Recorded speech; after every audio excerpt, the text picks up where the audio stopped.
drink something. So there's a picture of him here. He's standing on the side. You know, my father never talked about war. Never, ever, ever. Unless he was all with my uncles, who were all ex-military, all war veterans. And when they would get together, you would think it was a party. Because my uncles who had gone down with aircraft carriers would say, well, they sunk such and such a carrier from under me, and we all went swimming. And then but they picked us up on another one, they put her on that, and that got sunk too. We all went swimming again. Everybody's laughing, and they make it sound like it's fun. It's not fun. My father avoided talking about this. I think he had survivor's guilt.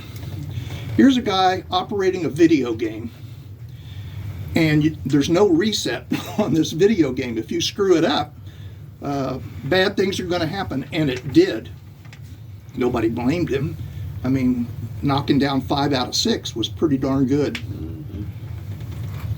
I got some bourbon. But when you'll see him in the picture, he's looking out over the carnage, and these are his buddies that he's now seeing just ripped to shreds. Was there anything that he could have possibly done differently that would made the outcome better? I think that's kind of a survivor's guilt. What could I have done in that instant that would have made a difference? But he never talked about it. Everything I'm telling you, I had to read about and research about and listen to the stories when my uncles and such were together. So you've got the lyrics in front of you, and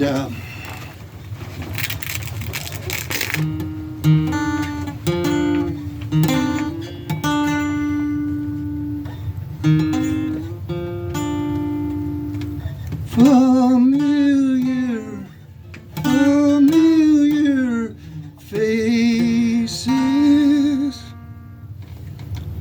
up before dawn. Hey, Mac, they asked,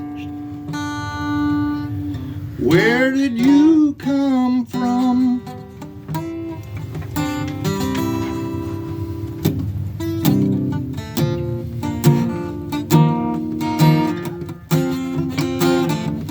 Radio to radar man for us sinners, my ears and eyes, the battle wagons, blown from the dust bowl, seeming to the atoll, rushing to the rising sun, to meet the rising sun. We stopped the rising sun.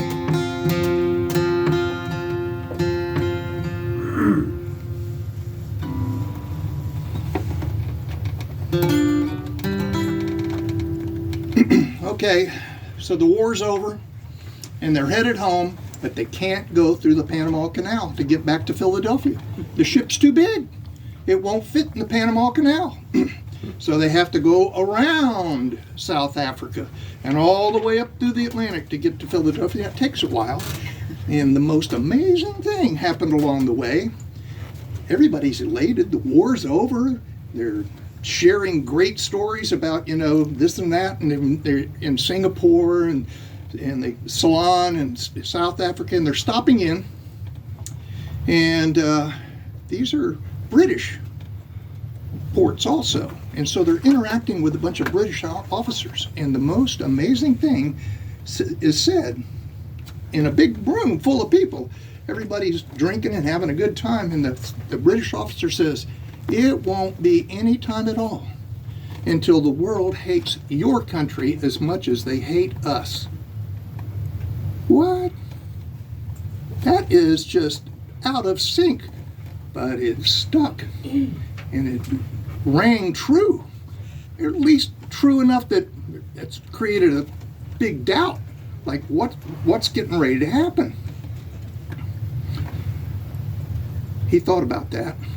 But he finally arrived in Philadelphia, and okay, so they got leave, and they can go out, and they can go to the USO clubs, and he's dancing, and with women, it's great. And he goes to a coffee shop, and there's this young woman there that looks like she's been walking through cotton fields. And she works for the FBI. The FBI drafted her straight out of school and brought her up there to work with J. Edgar Hoover in Washington. Wow. They hit it off. And as time goes on, she invites him to come home to Alabama to meet her folks. Well, he's a farm boy, and her whole family's farm folks, and they're all big excitement and celebration, and many of the sisters, her sisters, also have married into military, mostly Navy. And so all these guys are there, and they're sharing good times at this point. Everybody's just elated. The war's over. And they say, Mac, they called him Mac. Mac, go out there and get us a good watermelon. He's from North Texas. He knows nothing about watermelons. So he goes out there, and they got a small patch, but quite a few melons there. And he comes back with a very good one. And my mom's dad says, well, how did you know how to pick this one? And he says, oh, I just plugged every one of them until I found the one with the best bite. What? He just ruined the entire mock. So this is his introduction to the family. Okay. Well, I thought that was a pretty strange introduction. They loved him. They just loved him. So anyway.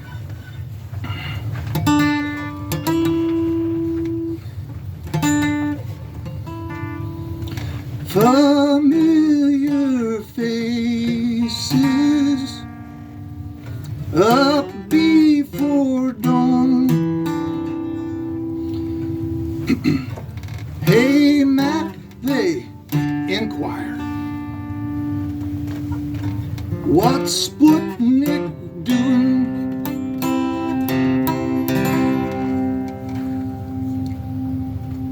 All right. After the war, Korea happens. He goes to the little Pentagon in Orange, Texas, and his job is to pull out of mothballs all these ships that they're going to need to fight the Koreans.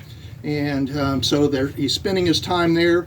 He goes, and the next thing his assignment is in the North Atlantic with the picket ships to make sure that any incoming missiles from Russia can be picked up from the radars that are out there in the North Atlantic. And he gets an opportunity to go to work at the space program. By the way, here's my dad and here's my mom. Opportunity to work at the space program, and he takes it. And he gets out of the Navy and he heads to Cocoa, Florida. The space 1957. The space program is barely getting started. It's a mess there.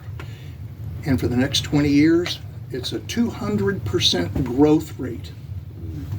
Unbelievable. Well, I'm a little kid. What do I know about growth rates? As far as I'm concerned, it's a brand new school. There's brand new neighborhoods. There's kids all over the place. It's a wonderful place.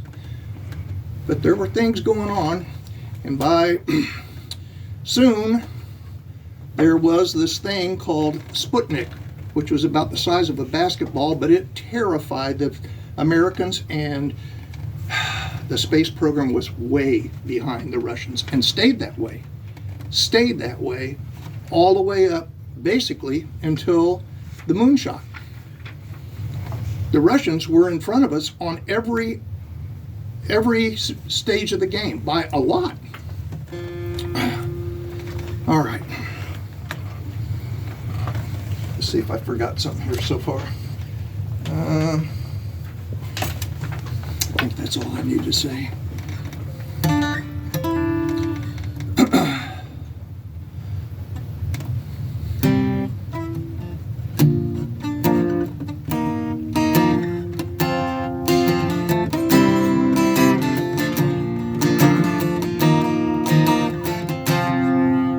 Corporations like tribes did the Cold War dance. High frequencies controlled their chancing. Fair and Dragons and bears watch a rocket's red glare. Big birds fly to the moon. A giant step from man to new room. I was able to keep my tune. Do-dum-dee-dum-dee-dee, la-dee-da, dum-dee-dee, whoa. Oh yeah. Everything is beautiful with a little song. A little song, whoa. Oh yeah. Joy is peace dancing. Peace is joy standing still, whoa. Oh yeah. Oh yeah.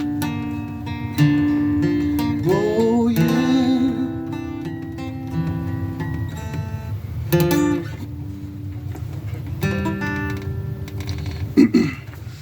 Well, something was beginning to happen to him, and he was noticing it. When he was on the ship, the battleship, he was up servicing the radar screen, and somebody flipped on the screen, and he fell 40 feet to a steel deck, and he hurt his back, and that continued to nag him to the point that now in the 60s, he needs a lot of back surgery. And they keep telling him, after we do this, you're not going to walk. But he did. He had 3 back surgeries. But then the issue came up that all the pain reliever they were giving him was doing nothing. Now, I'm a kid. My father has a Navy attitude toward me. I have to work.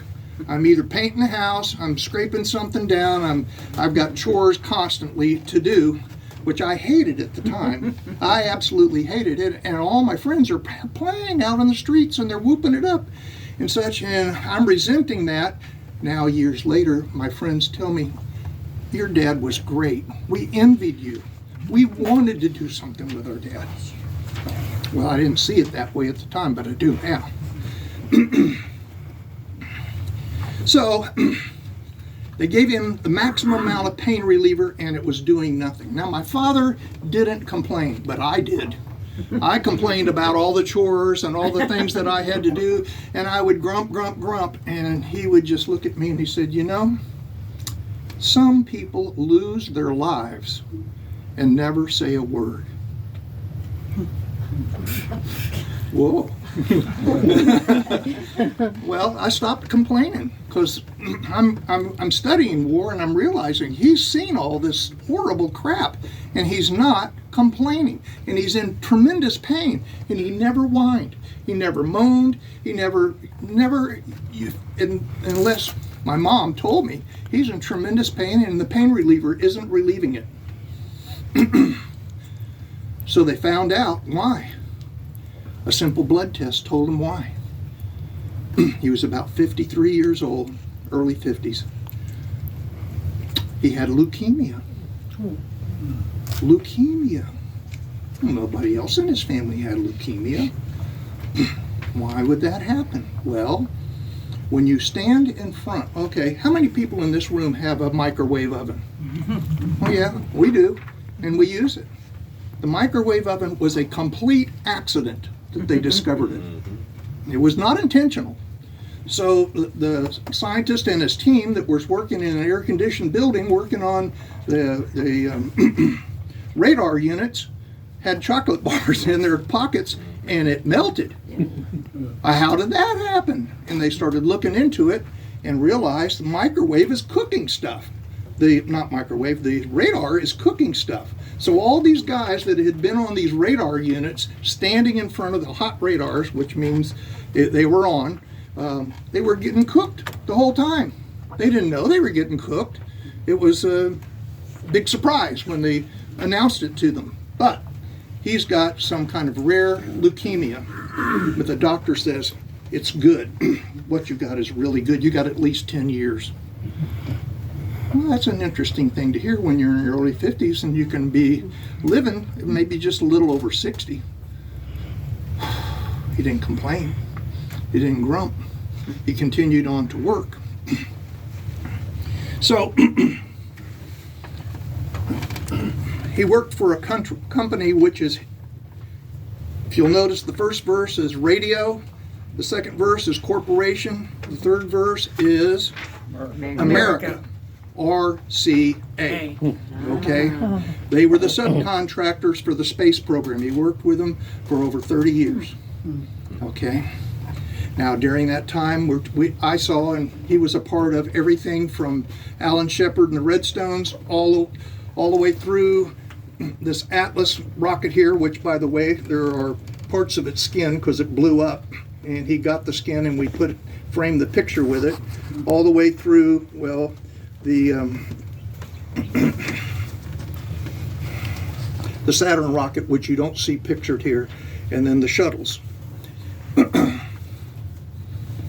There's a reason why you don't see the Saturn rocket pictured, but I was there when we saw the video of the moon landing.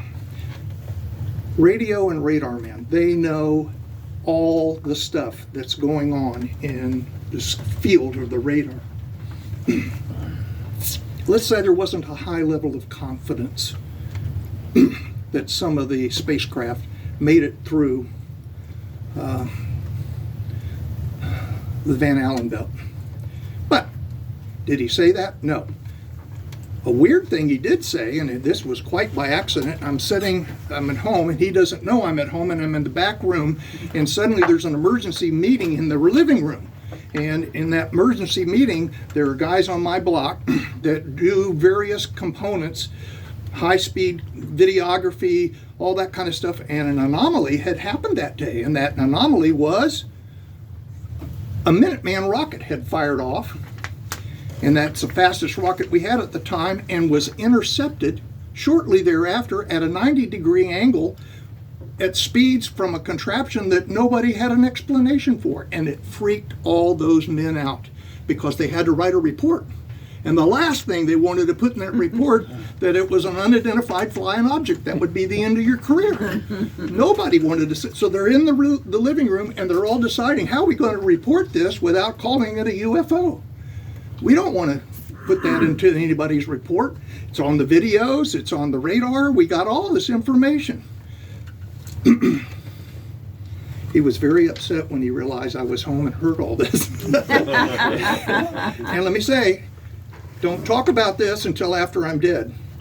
And that's why I'm telling you about it now. Because I didn't talk about it. All right. So here we go.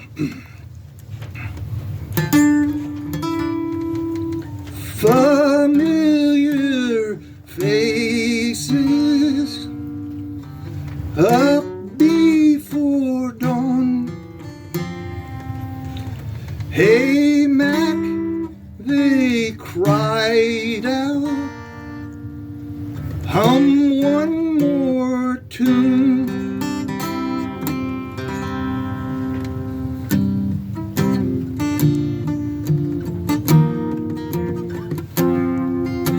America, this land, it was my land. Everybody knew before I raised my hand. Though my smile was bright, my blood was too white on this day to meet the sun. With the dawn, the days are done. Good morning. Rising sun.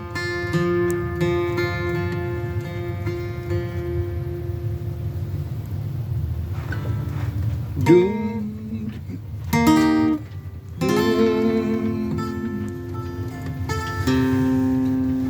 Our Father, these are his last words that I heard. Who art in heaven.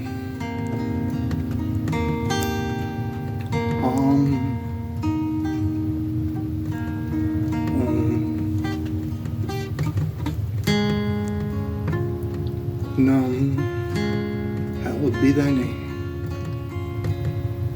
He's home. Amen. Now, the story's not quite over. He's dead. He's dead, and he has worked for RCA for 30 years minus 36 hours. And RCA is no longer an American company. GE has bought out RCA and broken up all the little pieces, and the piece that he worked under is now a Japanese company. And that Japanese company says to my mom, he died 36 hours short of his 30-year retirement. He gets nothing. Oh. Wow. Do you think, do I think for a moment my dad would be terribly upset about all this? He would just take it just like he took it with his crash, just like he took it with everything else. It is what it is. And he wouldn't complain. And I love my dad. He taught me how to live. He taught me how to die. Thank you for coming tonight.